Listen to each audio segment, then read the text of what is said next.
Friends చూడండి, మట్టికాయ పుల్లగూర చేస్తున్నా. గిన్నె పెట్టి ఆయిల్ వేసుకొని తిరువాత గింజలు వేసా. చూడండి, ఆనియన్స్ వేసా.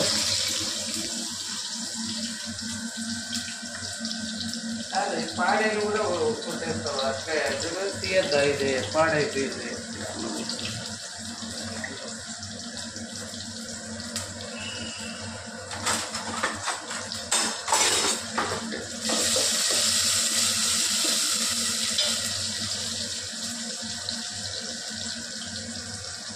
ఆనియన్స్ కొంచెం ఎక్కువ వేస్తున్నాం ఫ్రెండ్స్. మట్టికాయలు మాత్రమే ఉన్నాయి ఈరోజు, వంకాయలు ఎక్కువ లేవు. వంకాయలు, మట్టికాయలు, బెండకాయలు అన్నీ కలిపి చేస్తావు ఒకసారి. ఈరోజు అదేం లేవు.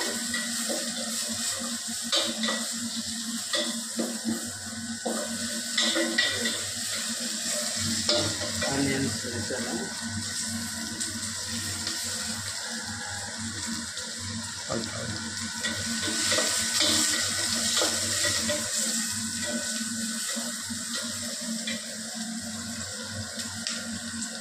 తొందరగా మగ్గుతాయి. సాల్ట్ వేసేస్తున్నాం.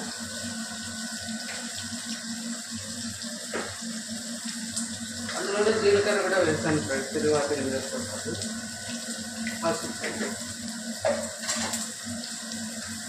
పచ్చిమిర్చి కట్ చేసి పెట్టుకున్నాం. పసుపు, ఆనియన్స్, ఉప్పు, పచ్చిమిర్చి అన్నీ కొంచెం బాగా వేయాలి.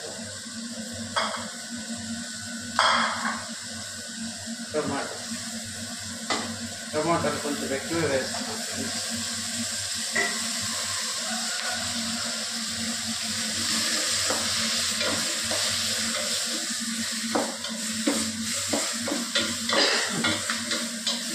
కరివేపాకు కొత్తిమీర కొంచెం నేను అనేది కరివేపాకు కొత్తిమీర రెండు చూడండి. టమాటాలు కొంచెం బాగా మగ్గనిస్తాం మూత పెట్టుకొని. మగ్గిపోయింది కదా, దాదాపు సుమారుగా మగ్గిపోయినాయి. ఇప్పుడు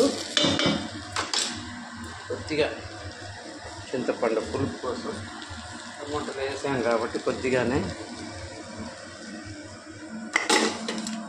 మట్టికాయలు, వంకాయ ఒకటి ఉండింది ఫ్రెండ్స్ మన చెట్లో. ఇవి సగం మట్టికాయలు కొన్నవి, సగం మన చెట్లో అటు.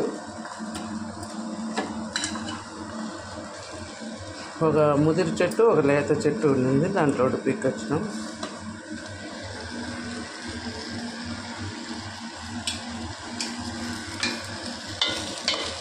అంతే టమాటో పాటు ఇది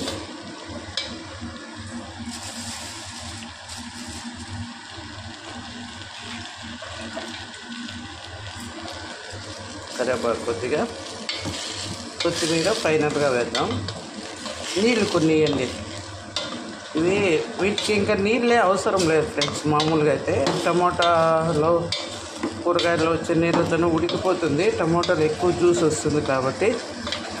కాకపోతే కొంచెం ఎక్కువ ముదిరినాయి. కొంచెం మట్టికాయలు ఎక్కువ ముదిరినాయి కాబట్టి కొద్దిగా బాగా వేయించేసాం కదా, కొంచెం వాటర్ వేసుకున్నాం. ఇప్పుడు 2 కప్పులు వాటర్ వేసేసి మూత పెట్టేద్దాం.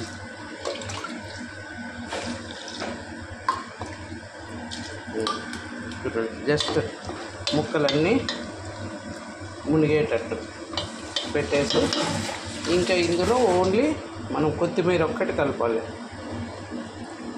అంతే ఫ్రెండ్స్. కొత్తిమీర వేసుకొని రుద్దుకోవడమే లాస్ట్. ఫైనల్గా కొంచెం కొత్తిమీర వేసి ఆపేసాం. పులిహోర అయితే ఇలా అయింది. మట్టికాయ కూడా బాగా ఉడికిపోయింది. అంతే ఫ్రెండ్స్, ఇలా చేసుకోండి పులిహోర మీరు ఎవరైనా సరే. Super taste. ఓకే.